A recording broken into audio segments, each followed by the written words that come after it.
And welcome back to the drawing board. Once again, my name is Mark Saxon. Thank you for joining me for yet another week. It's Friday, so cheers. It's been a hell of a week. Had to make a strong drink. Let's get into it. Let's talk about the Padres and the MLB postseason. Tigers beating the Guardians.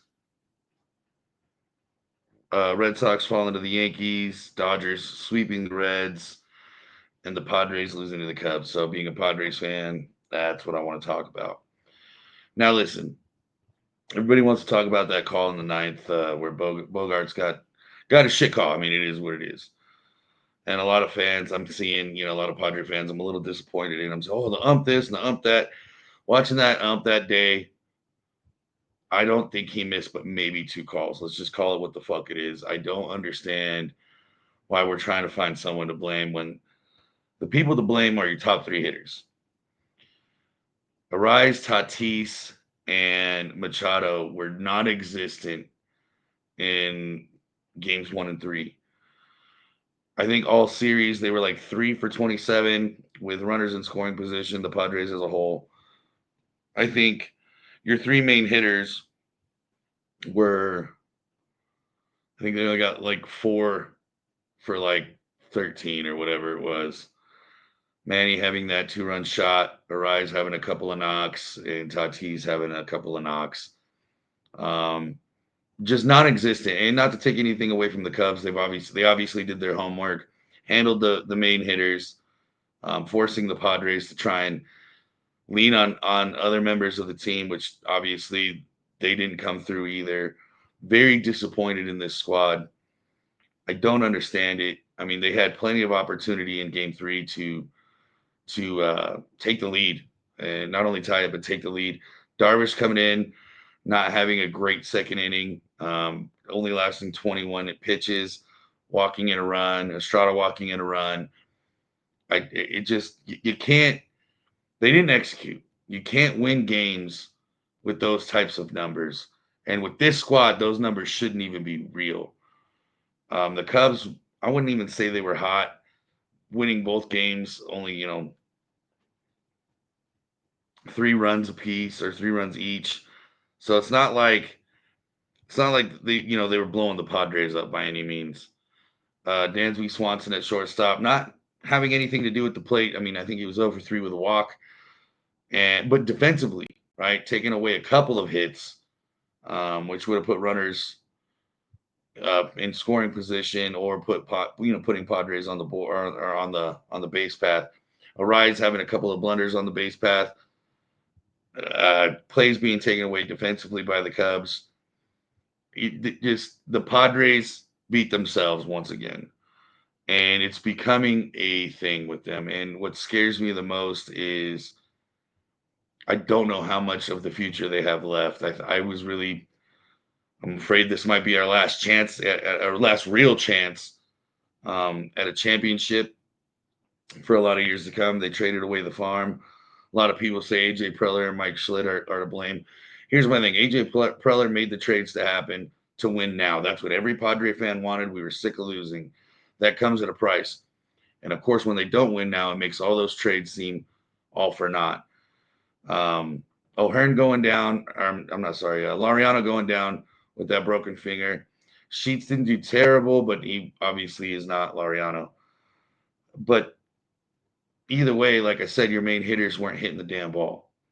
It is what it is. Schlitt did everything, in my opinion, in his power to make that product a winner.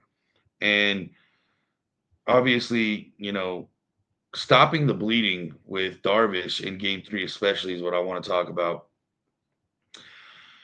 After he switched, his bullpen gave up basically 1 run. I mean, Estrada walked in 1 run, but that was the mess that he was already walked into. So I don't really count that against his bullpen. Um, one mistake, one home run that they gave up. I mean, 3 runs total with this offense, that should be more than beatable. So I don't understand how Schlitt could be at fault for this. I don't understand how AJ Preller could be at fault for this year. this all falls on the players. They can't go out there and hit for him. They can't go out there and throw for him. I mean, this all falls down on the players' hands. Period. And let's talk about the call. Yes, that did hurt. So Merrill leading off the ninth, getting a leadoff home run, starting him off perfect. Bogey being a hard out all series, especially yesterday or the other day. Uh, that call doesn't help. So if you think about it, he would have been walked, and then the wild pitch. I think well, then we get a base hit and then a wild pitch and then another walk. We would have had bases loaded with one out when Fermin flew out. That would have been 3-2 with runners on first and second with Tatis at the plate. Now here's let's walk through that situation. Tatis didn't do anything all day, and I know there's going to be fans out there. Well, now he's due. This is a different situation. Da, da, da, da, da. We're still 2 outs. Runner on second is your closest to home. Tatis is very much capable of knocking that run in, yes, but he hadn't really shown up all series. So, I mean, what are we really talking about? Yeah, that call hurt, and it did fuck the Padres over, but it wasn't the deciding factor of that game, let alone that series. Like I said, the Padres beat themselves. They weren't hitting. That being said, I'm done with baseball. I hate it now. Let's move it along. World Series, I think the Blue Jays and the Phillies, I know that's a little cliche picking, the top numbers there to win it all, but Blue Jays, Phillies, and I say Blue Jays take it this year. They're on fire. So that's that for baseball. I'm gonna move it along.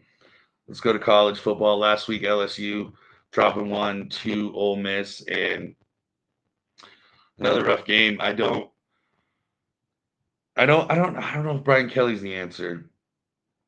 We couldn't stop the run. We couldn't pay. Even if we paid, we couldn't score. I mean, we weren't moving the ball well. It hurt on both sides. Nussmeier did throw that interception at the wrong time, obviously in the second half. But it ultimately not being able to move the ball consistently all game long and having your defense on the field all game long, that hurt. And then when your defense is on the field, we weren't able to stop the run. They were able to get into those positions, and then that fourth down, not able to stop them. At the end of the game to stay within 5. It hurt all over. It hurt all over. It makes me worry for what's going to come for the Tigers. Their next game is, I believe, going to be South Carolina, October 11th. Then they got Vandy, then Texas A&M, and those are all going to be tough teams in the SEC. Then they got Bama, Arkansas, and then ending the season with Oklahoma. And they better get it together. They got to figure out how to move the ball offensively, and they can't depend on that defense to keep doing and doing what they're doing and bailing them out. Moving it along this weekend, there isn't many games that I see that are going to be super interesting. I think the funnest one is going to be Miami and Florida State, just because, the Battle of Florida, they hate each other. Florida State not looking terrible this year. Miami ranked number 3, playing number 13. Everything else is kind of a who cares, in my opinion. Moving it, let's go down to NFL. Packers, Sunday Night Football, playing the Cowboys. Plenty to talk about there. Another blocked kick, even though it was an extra point. Special teams needs to figure it out. I'm just saying, those 2 points, we would have won 30-28, right? Obviously, yeah, things would have been played differently in different scenarios towards the end of that game. But that's still 2 points you just gave them. That's 2 weeks in a row we've had block kicks. I don't give a shit what the situation is. They still blocked them. And one was ran back for a conversion. So special teams has to figure it out. Offense, we're just not getting those big dynamite plays when we need them. And the defense, yeah, could have done more penetration. Parsons could have had a better game. I mean, we could talk about this all day long, but ultimately, the defense put the ball in the offense's hands to win. and we weren't able to. So kind of similar to LSU, you got to be able to move the ball more consistently. Got to be more automatic in the red zone, and that's just what it is. I hate the tie. I wish the NFL would get rid of that. You gotta have a winner. I don't understand the tie in the NFL. It's not soccer. It just doesn't make sense to me. Packers still find themselves in second with a 2-1-1 record, right behind Detroit, who was able to secure the 3-1 record. This weekend for games, I think it'll be fun to watch that Broncos defense and the Eagles. The Eagles tried their best to lose last weekend, but they were able to hang on. I think another fun one is going to be the Bucks and the Seahawks. The Seahawks 3-1, the Bucks 3-1. Both of them having just some really good games. I just think it's going to be a fun one to watch. Chargers and Commanders. The that should be fun. Chargers dropping one to the Giants where they probably shouldn't have. Commies coming in, just being kind of that tough team with a banged up team. But I think that's going to be another fun one. Bills and Pats. Obviously, I think the Bills are going to win, but I think that's going to be fun to watch being a division rival in Buffalo, Sunday night football, and the Patriots not looking terrible this year. I don't think they're going to win, but they're not looking terrible. And then the Chiefs and Jags. Find this one interesting because the Jags just beating the Niners. They're 3-1. I think their only loss was to the Bengals.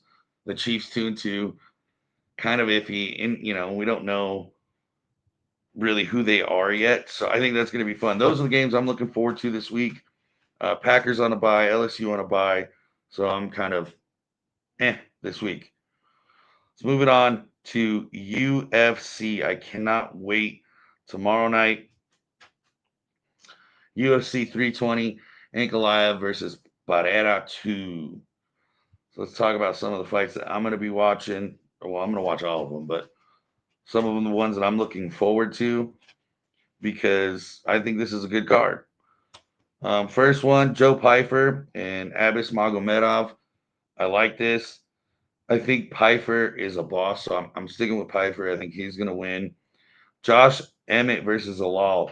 I think it's going to be a lot tougher for Josh Emmett, but I think look out for Emmett. I really do. I think Emmett might sneak this one. He can get violent at times. Obviously, Zalal with the last five all being winners, four of them submissions. I mean, he's a boss. Don't get me wrong. I'm not denying that. But Emmett's no punk. He can easily, if you let him, and he does he does know how to get inside. He knows how to get physical, and he can knock you out. I mean, he can knock you out. We've seen him do it against Bryce Mitchell. So Yuri Porchaska and Khalil Roundtree. I think this might be your fight of the night. Both of these boys can get violent. They're both big boys. Porchaska having the reach, Khalil Roundtree having just that ability to knock you out and submit you. And Porchaska's, I mean, don't get me wrong, same way. Yeah, man, this guy wrestles bears. You know what I mean? We've seen that. We've seen the videos. But Porchaska easily can knock people out as well. And I think this one's going to be a war. Like I said, arguably, in my opinion, fight of the night. One I'm really excited about, Merab Dvalishvili and Corey Sandhagen. I think Corey Sandhagen might be the only one that can hang around with Dvalishvili's ground game. Plus, Corey Sandhagen, he's got the 2 inch reach. He can also knock motherfuckers out. Not saying that Dvalishvili can't. I mean, no doubt in my mind he can, but I think he's going to be trying to stick it to the ground, and I think Sandhagen can hang in there with him. I think Sandhagen might sneak up and get this one. And finally, the main event: Magomed Ankalaev and Alex Barrera. The last time they fought, Ankalaev kind of just bullied Barrera, which is really unfamiliar to see. He was all, he's never really been that guy to be bullied. Didn't really get any of his powerful hits off. Magomed was in his kitchen all night long. I think we're going to see more of the same tomorrow night. I'm taking Ankalaev. And it's not like hands down is going to happen. I think it's going to be really close. Might even go to the cards, but I'm taking Ankalaev. Let's move it to our fuck it Friday bets.